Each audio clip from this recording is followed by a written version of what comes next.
So, today we will study about pH of weak acid.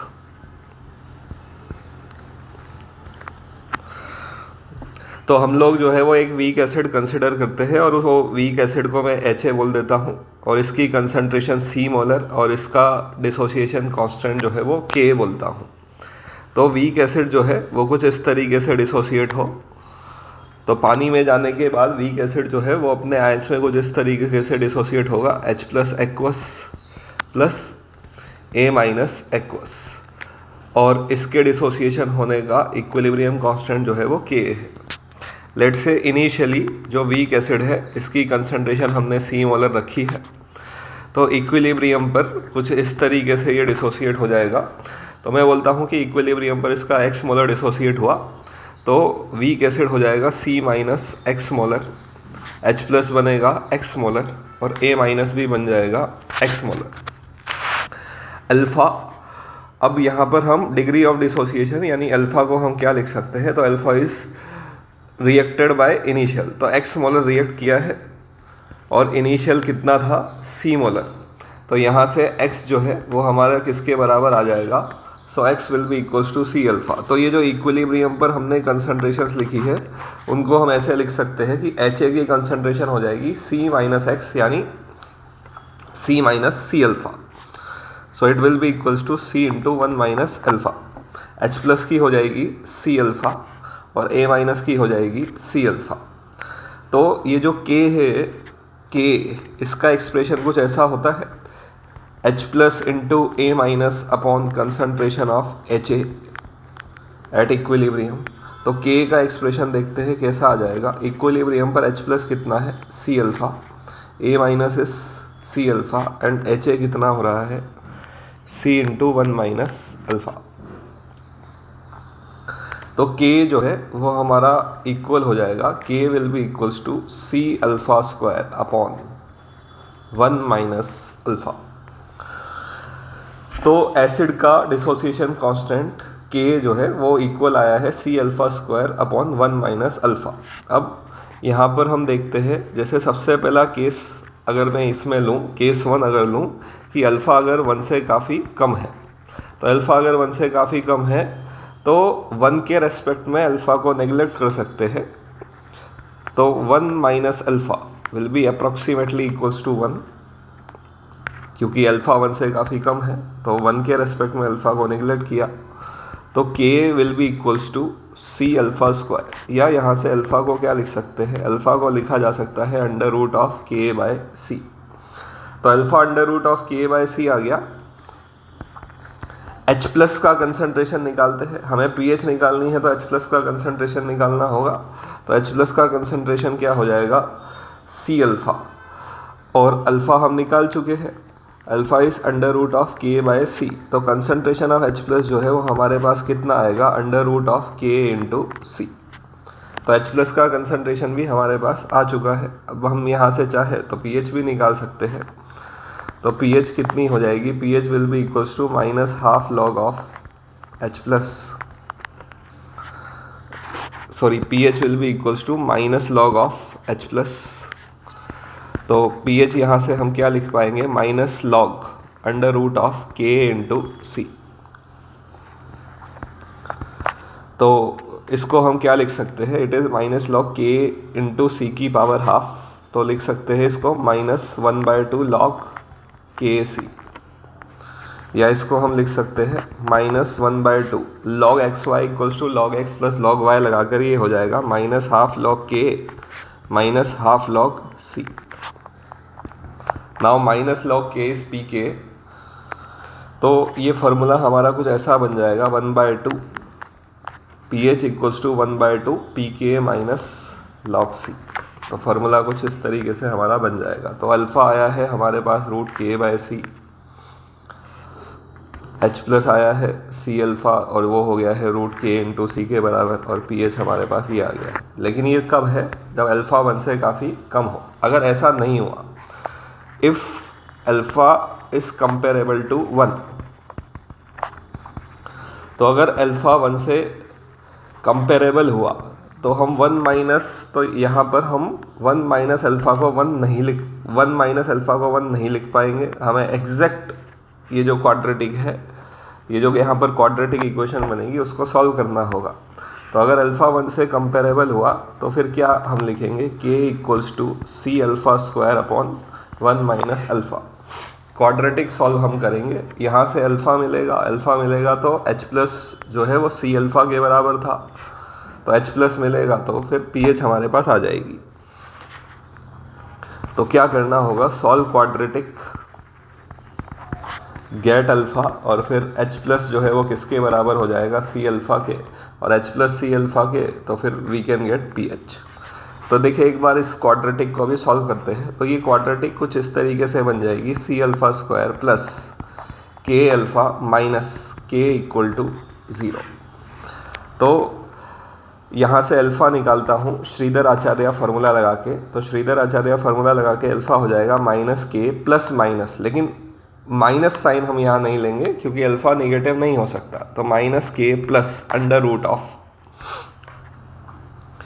के square B square minus 4ac, जब हम यहाँ लिखेंगे रूट में तो अंडर रूट के अंदर हमारा बन जाएगा minus K plus under root के स्क्वायर प्लस 4k इंटू सी, ऐसा divided by 2c।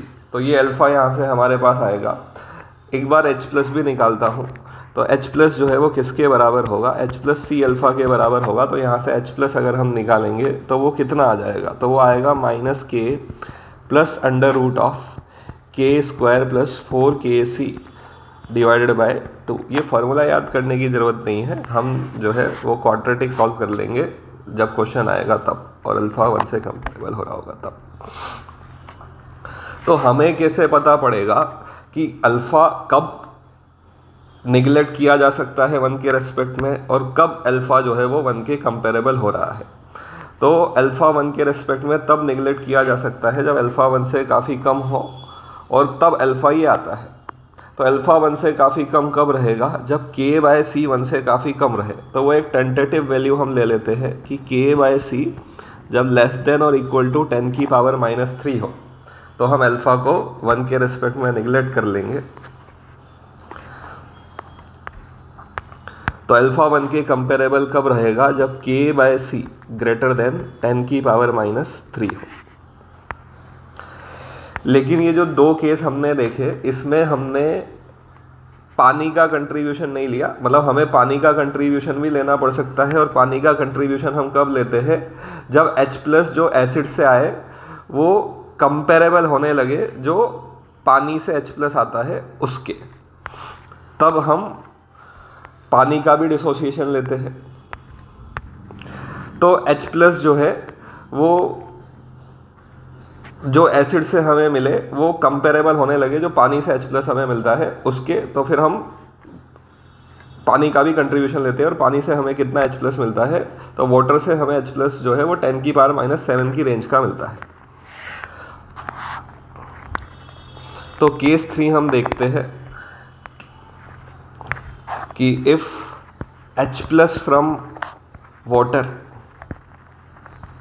Can not be neglected, जब पानी से जो H प्लस मिले उसको हम नेग्लेक्ट नहीं कर सकते हो। और ऐसा कब होगा, ऐसा तब होगा जब एसिड से H प्लस हमें काफ़ी कम मिले। लेकिन एसिड से तो H प्लस इतना मिलता है, और एसिड से H प्लस काफ़ी कम कम मिलेगा। तो देखो ये इक्वेशन में अगर K इंटू सी कम होने लगे तो एसिड से H प्लस हमें काफ़ी कम मिलेगा। तो उसके लिए हम एक टेंटेटिव वैल्यू ले लेते हैं। तो उसके लिए हम टेंटेटिव वैल्यू ले लेते हैं कि K इंटू सी अगर 10 की पावर -12 से कम आता है तो हमें वाटर का भी कंट्रीब्यूशन लेना पड़ेगा।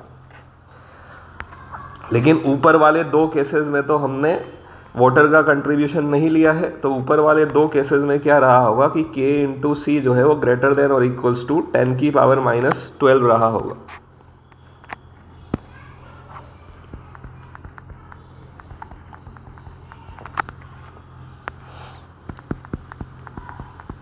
क्योंकि केस 1 और केस 2 में हमने वाटर का कंट्रीब्यूशन नहीं लिया है, क्यों नहीं लिया है? क्योंकि केस 1 केस 2 में जो H प्लस एसिड से आ रहा होगा वो सफिशेंटली हाई होगा, पानी से जो H प्लस मिलता है उसके रिस्पेक्ट में काफ़ी ज़्यादा रहा होगा। और काफ़ी ज़्यादा कब रहेगा? जब K इंटू सी ग्रेटर देन और इक्वल्स टू 10⁻⁻12 हो। तो अगर K इंटू सी लेस देन 10⁻⁻12 हो गया तो फिर देखना हम कैसे करेंगे। तो एसिड कुछ इस तरीके से डिसोसिएट होगा और इसके डिसोसिएट होने का इक्विलिब्रियम कांस्टेंट जो है वो हम बोलते हैं K।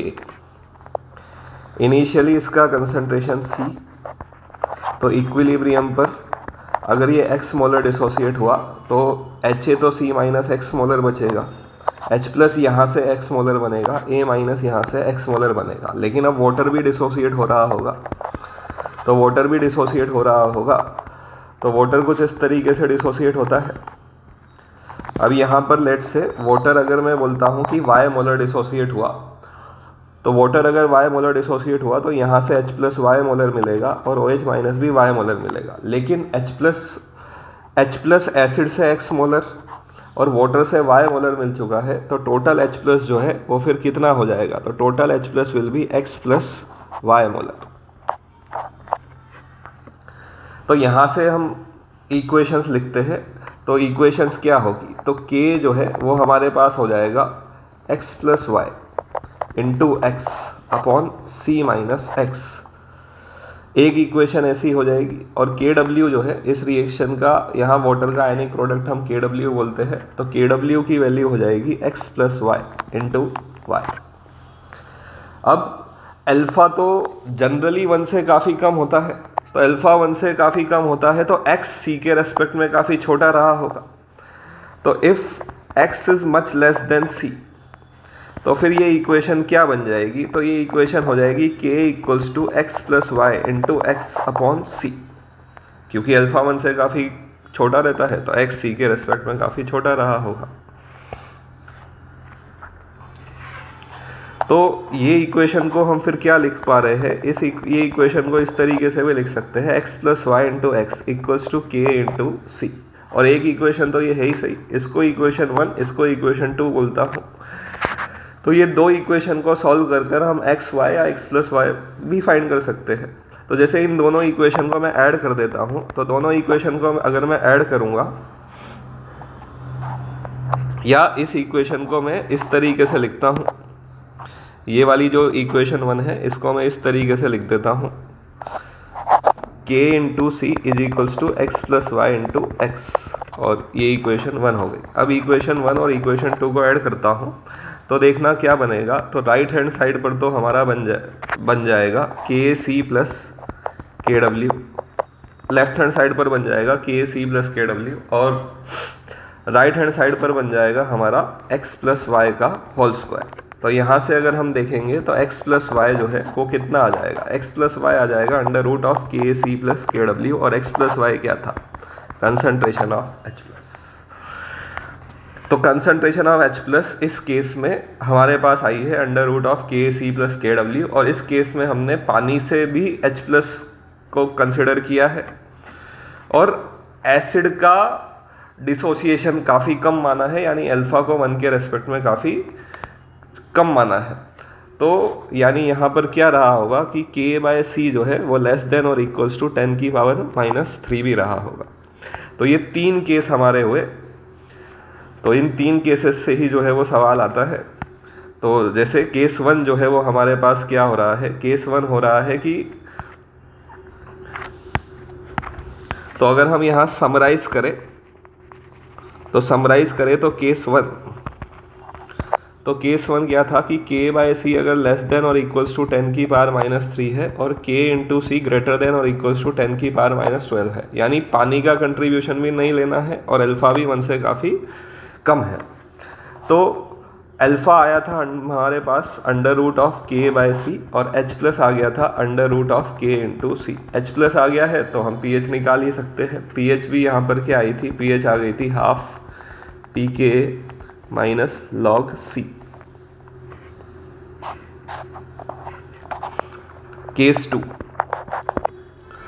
केस 2 जो है वो हमारा क्या था कि अल्फ़ा को नेग्लेक्ट नहीं कर पा रहे थे, यानी k/c जो है वो ग्रेटर देन 10⁻³ था, और k/c पानी को का कंट्रीब्यूशन नहीं ले रहे थे, यानी k/c ग्रेटर देन और इक्वल्स टू 10⁻12 था। तो इस केस में हमने क्या किया था कि ये जो क्वाड्रेटिक हमारी बन रही थी इसको हम सॉल्व करेंगे। Solve quadratic, get alpha, quadratic solve करके अल्फ़ा आएगा, और फिर H प्लस जो है उसको हम क्या लिख देंगे, C अल्फ़ा। H प्लस आएगा तो pH निकाल सकते हैं। और केस 3 हमारा क्या हो रहा था, केस 3 हो रहा था कि अल्फ़ा को नेग्लेक्ट कर पा रहे हैं।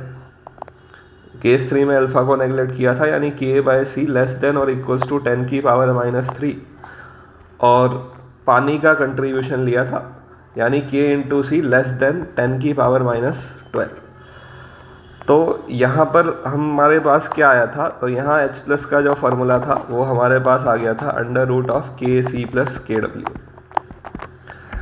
तो इन 3 केसेस से ही जो है वो क्वेश्चंस हमारे को देखने को मिलते हैं। तो आप अपनी मॉड्यूल वगैरह में क्वेश्चंस देखेंगे तो इन 3 केसेस से ही देखने को मिलेंगे। Thank you.